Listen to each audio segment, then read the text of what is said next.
All right, good morning, everyone. I'm Jan Erickson from Stepping Aside, and welcome to Somewhat Daily Tarot and Rune for the 17th day of August, 2018. It's a Friday! Yay! I love Fridays.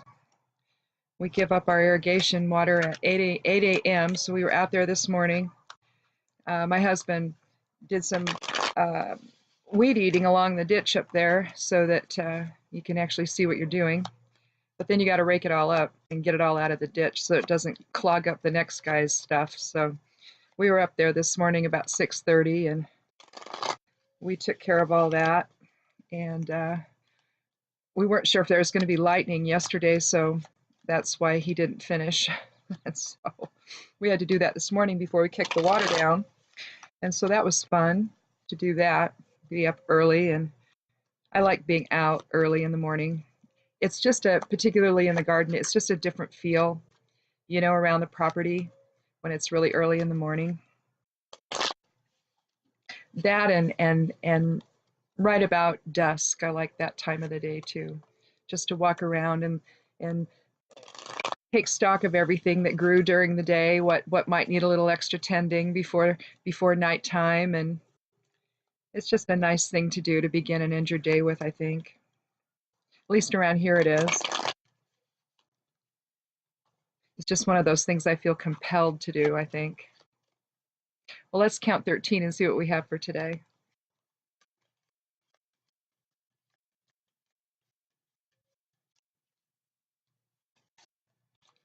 Oh, here we have the Five of Wands. Now, we can look at this as conflict. You know, lots of different different wills in play, or a battle of wills. Or it could just maybe be a playful type of struggle, a playful type of conflict between friends. But clearly we have maybe a battle of wills today, either within or maybe we're experiencing it with others. 5 is about change, so whatever this is, it portends change. So out of all of this, out of the battle of wills, maybe some truth will come out of it. That's interesting. It can mean competition. It can mean creative conflict. It doesn't have to be a negative just because there's a lot of different wills at work. You know, people are making their voices heard right now, and it could be simply that you might be experiencing some of that, or you may feel compelled to contribute to a greater discussion today. But either way, you have to be able to step back and take a look at what's going on as well. If you remain contained within the conflict, contained within the struggle, maybe you can't really, you know, you're too much about asserting your own truth and not listening to other people. So it can mean an impasse, but it can also just mean that there's an awful lot of ideas on the table, a lot of beliefs that are exerting their will based on those beliefs, and we're just trying to separate the wheat from the chaff, maybe. So, but let's see what the rune has to say.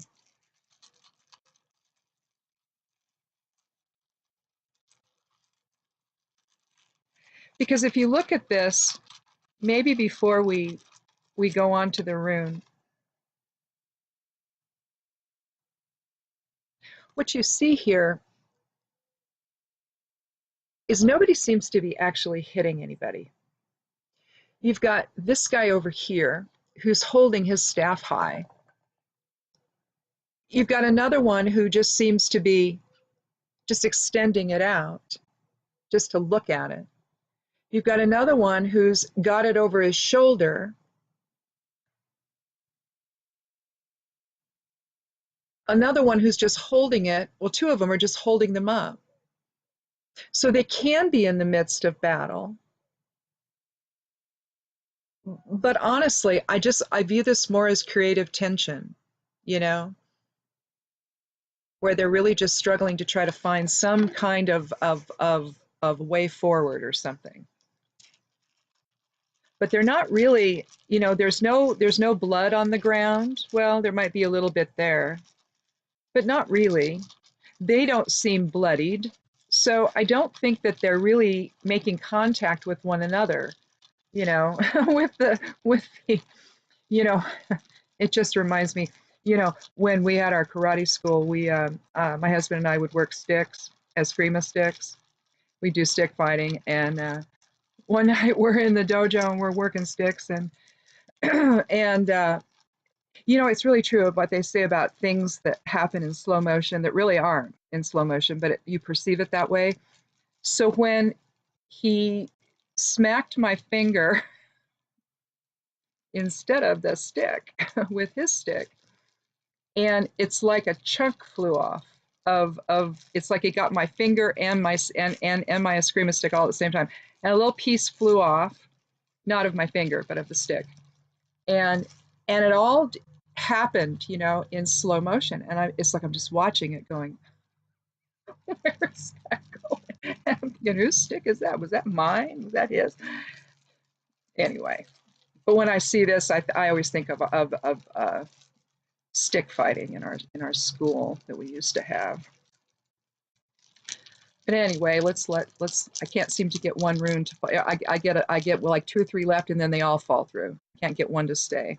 Oh well, Hagalas. This is the Witch rune.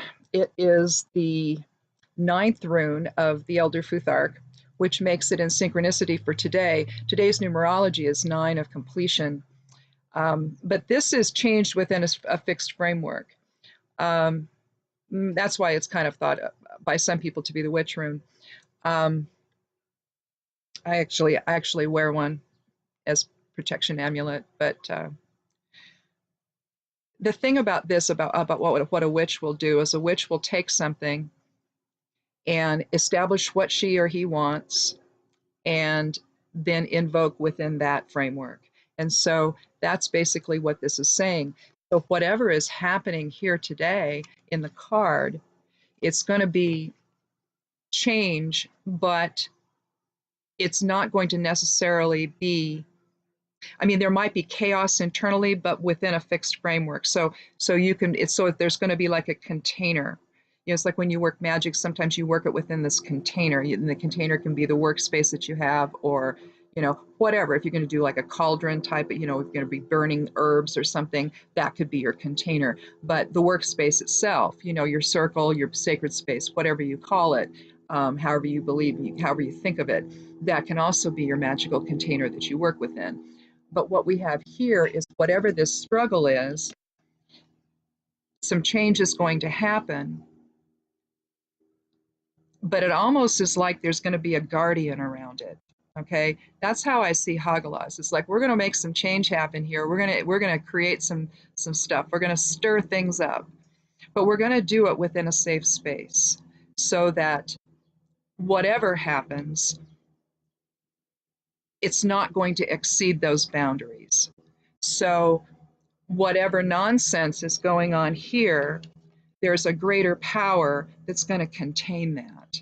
So the wills that are happening, the 5 different wills in play in this particular card, they're not going to go outside those boundaries. So that at least is a good thing. So there's kind of like it's like a bouncy castle, where the kids can go in and play, but they can't fall out. So it's fine.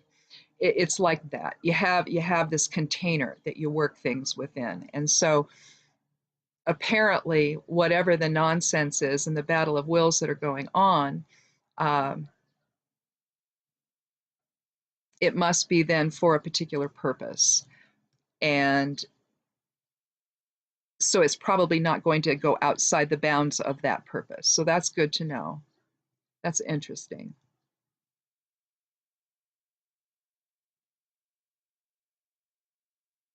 But I want to know one more thing about that struggle. So let's take one more card.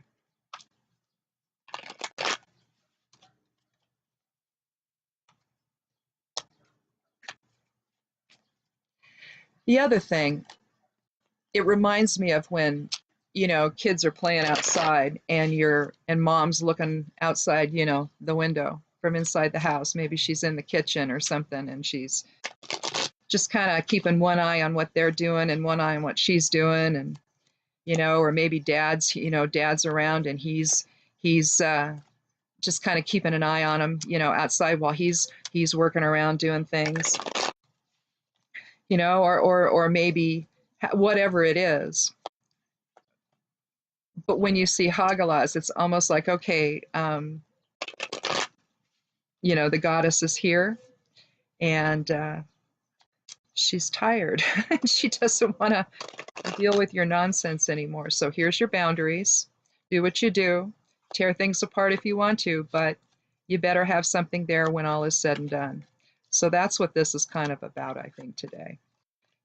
Have your little battle of wills. Make whatever progress you need to make in your interactions with others, but understand there's got to be a point where we don't go beyond.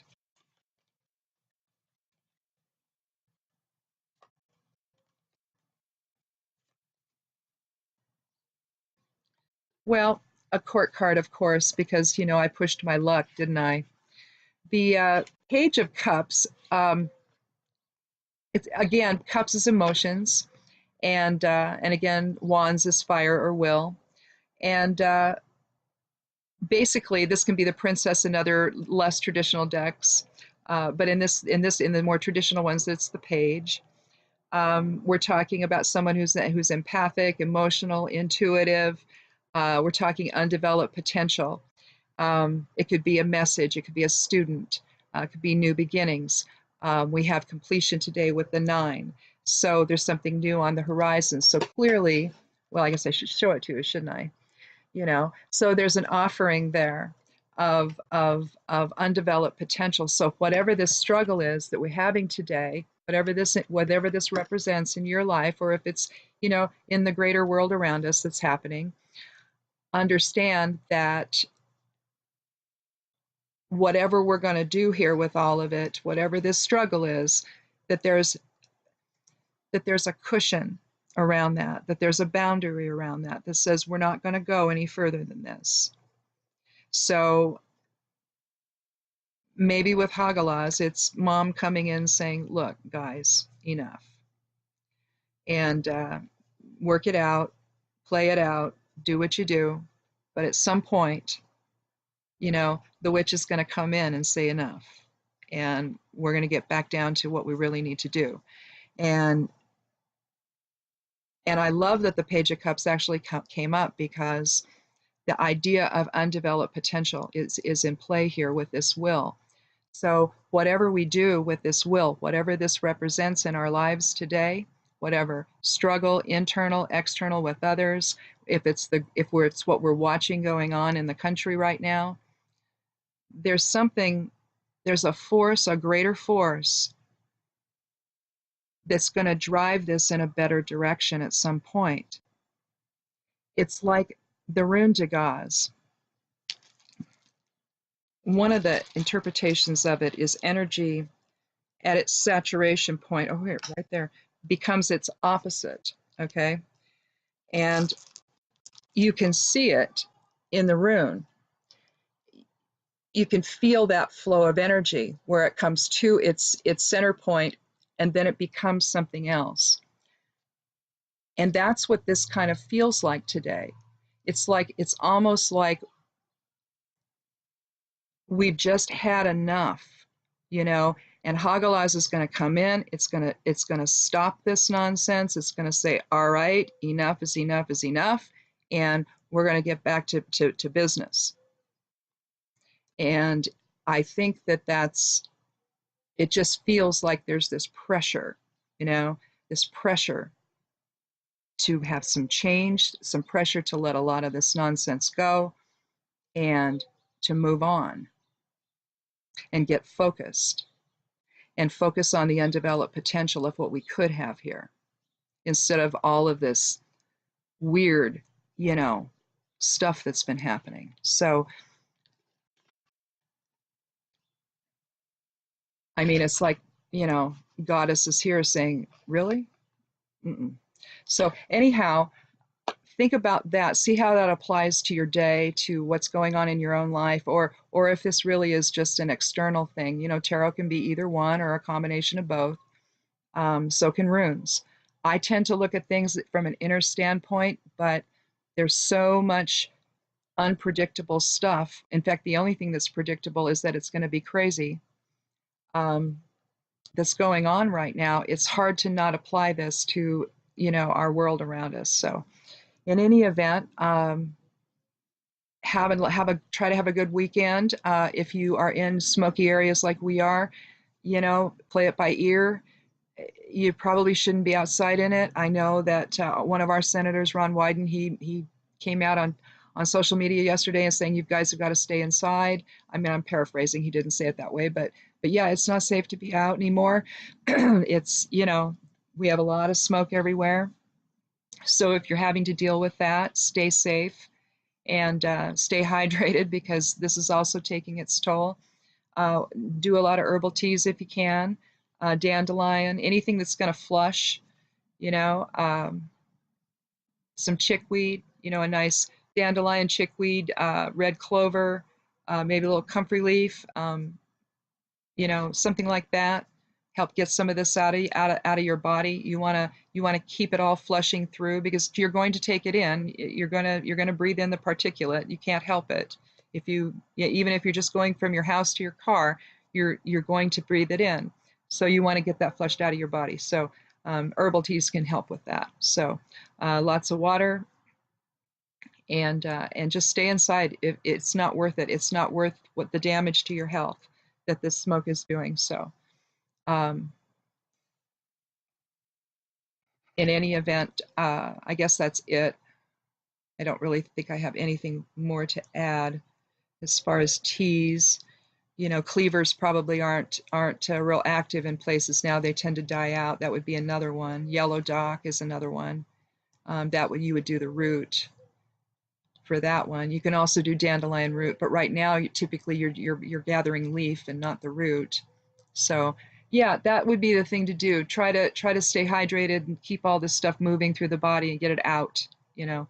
And if you have to, you know, if you have any kind of compromised immune system, if you have any health problems, stay inside. It's not worth complicating your life being out in this. So in any event, we'll see you on Monday. Have a good weekend. I'm Jan Erickson from Stepping Aside. This has been Somewhat Daily Tarot and Rune, and blessed be.